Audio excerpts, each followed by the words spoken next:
This is my 2000 XR100. Just recently picked it up for 550 bucks, which it does run and ride. However, one major issue, which will be very apparent, is the top end is blown. Completely blown, but being a Honda, it still starts right up. Our kickstand's like broken and stuff, but we'll go ahead and fire it up. So it's still completely ice cold. It's a really jank Kickstarter situation here, but we'll go ahead and see.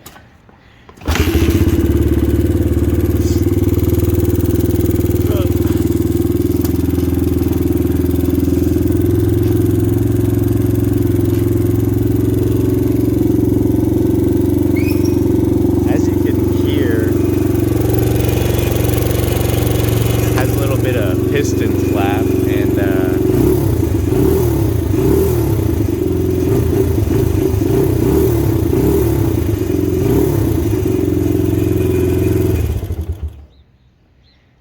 yeah, it's a little smoky.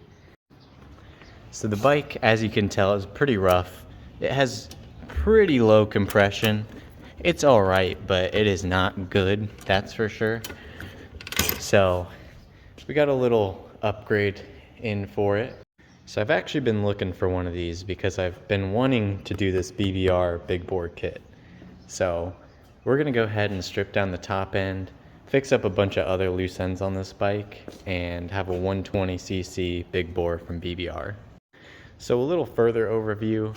Everything is pretty rough on this bike. As we can see, this thing's been blowing oil all over the place for quite a while now. It also has blue handlebars, some torn up grips, a front brake lever that doesn't work, just all sorts of goodies. It also looks like someone kind of went crazy with some red paint at some point, as we can see by the evidence here.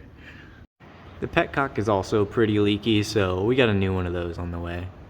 The chain and sprocket are definitely on their last limb, and if we take a look at our front one here, it is really beat up. The suspension is mostly blown, I would say. I think we'll go ahead and maybe put new fork seals in it.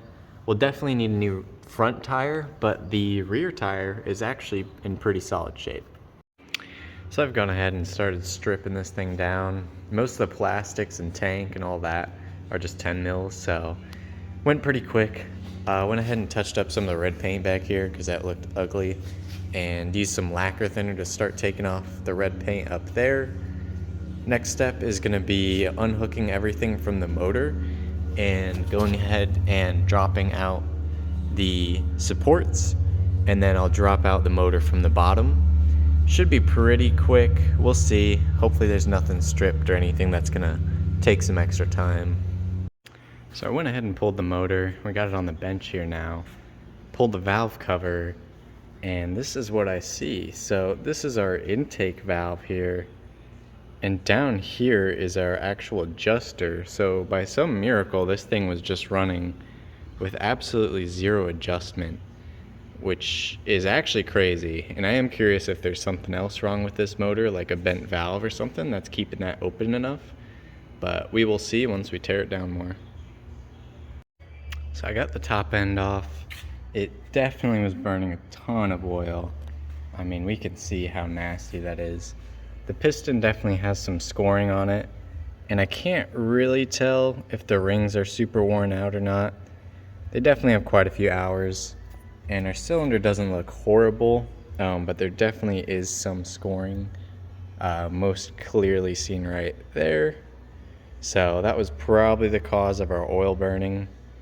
So we'll go ahead and swap over the cylinder. This might be salvageable, so what we might do is just keep it as a backup, bore it out, hone it, whatever, and then have a spare piston on hand, just so we have a backup top end. I'm just gonna go ahead and start cleaning up some of the other parts while we wait for some parts to come in the mail, specifically our valves, since they seem like they might need some work. Got the valve cover all cleaned up here. So I'm going to go ahead and pull the valves and just replace them. I pulled the exhaust valve because I had put some fluid in here to test if they were leaking, and the exhaust valve was leaking. So I suspect that means it's bent or the seat was damaged, but it seems like the seat is in reasonable condition. So I have my little valve puller here. I'm gonna go ahead and pull both of them. Already pulled out the exhaust. We'll get the intake out and then we'll inspect them and go from there. So I'm gonna go ahead and throw the valves in a drill here. We'll be able to tell if the valves are bent if they wobble. So we'll go ahead and spin this one up.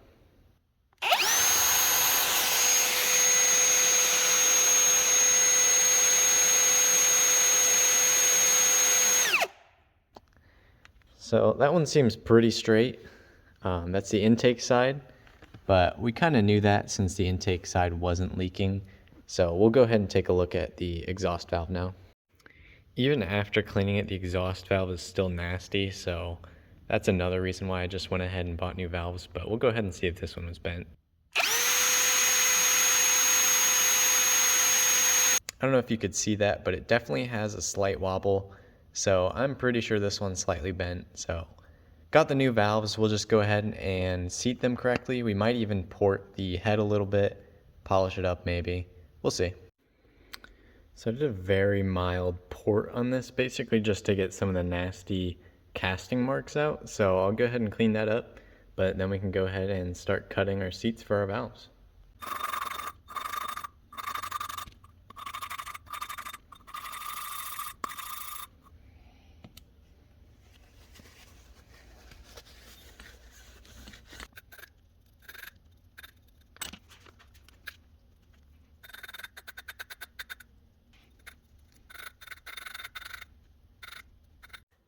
So we got the seats all nice and lapped.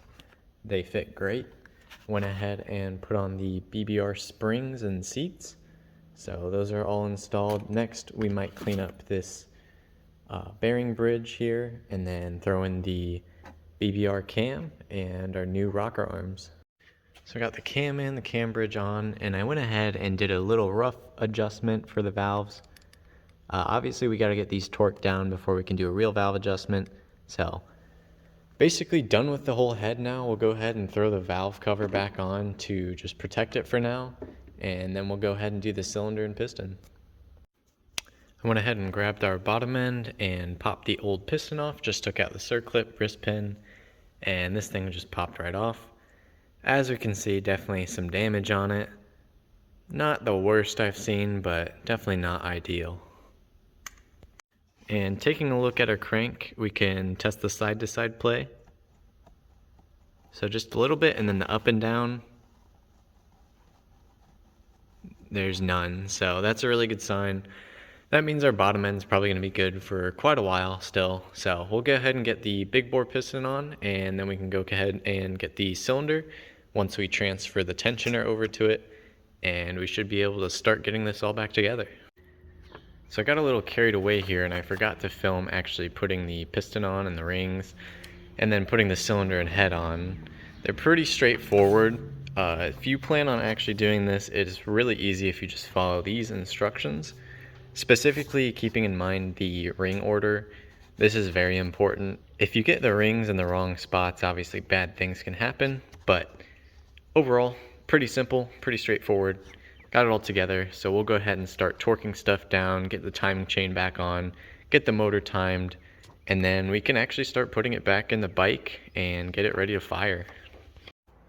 So I actually forgot to put in this timing chain guide, so I guess you do get to see the piston and cylinder all together without the head on it. So now we can go ahead and actually put the head back on and start torquing everything down.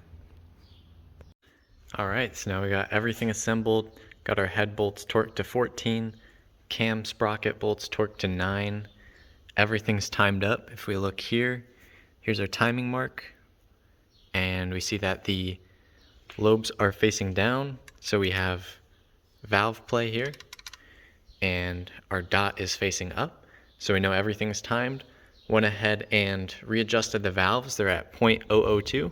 As that's what's recommended from here. So these are all adjusted and we're ready to basically put the motor back in. So we got the engine all buttoned up here and it's ready to go back in the frame. I already went ahead and cleaned the carburetor. So the next thing really is to mount it back in, plug everything in, and see if it runs. So I have the motor in with a couple bolts, and I'm gonna go ahead and change the oil before I even fire it. So I'll put some new oil in it, run it for 15 to 30 minutes, and then go ahead and change it again, just so all the break-in's done. So I got this thing all buttoned up, all put together, all the engine mounts on, minus one bolt. That was missing when I got it, so I'll take care of that. But for the first startup, we should be fine. I also put a new petcock on the fuel tank, so that one shouldn't leak anymore. Really, all that's left to do is go ahead and see if it starts. And before I start it, I do suspect that it might look like it's burning oil just due to all the oil that's probably trapped in this old pipe, since it was just smoking a ton. There's a bunch of crud still built up in there, so we'll see.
So it runs, but it definitely smokes, and it should hopefully just be the oil that's on the exhaust, because there was a ton of oil just pouring out. Like, this rear rim used to just be coated in oil. Like we can see here, it's just coated. So only way to find out is we'll ride it for a bit. Hopefully it clears up. As we can see, yeah, I mean, here's more oil. So hopefully it's just filled up. We'll do our break-in ride, which is about 15 minutes of riding, and then we'll change the oil.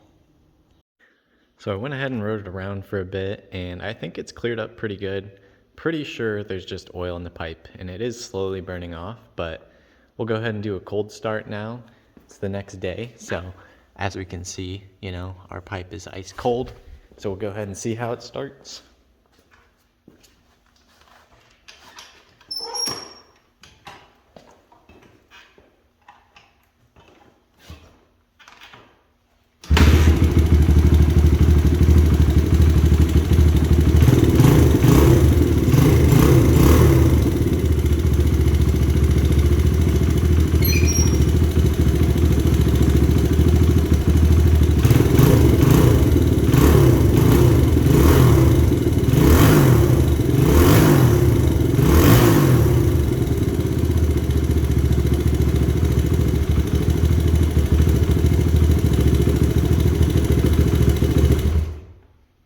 So honestly, it started easier than I would have thought cold, which is awesome. It idles great, it runs great, it has tons of power for a 100, I guess a 120.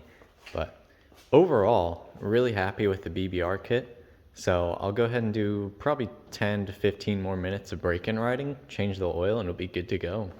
So now that this thing's pretty dialed in mechanically, what we'll do is just go through the cosmetics. I'm gonna clean up the wheels, maybe clean up the heat shield, throw some graphics on it, maybe paint the handlebars, but overall just clean it up a little bit visually. So here it is, the XR100 with all the graphics, the painted bars, all of that.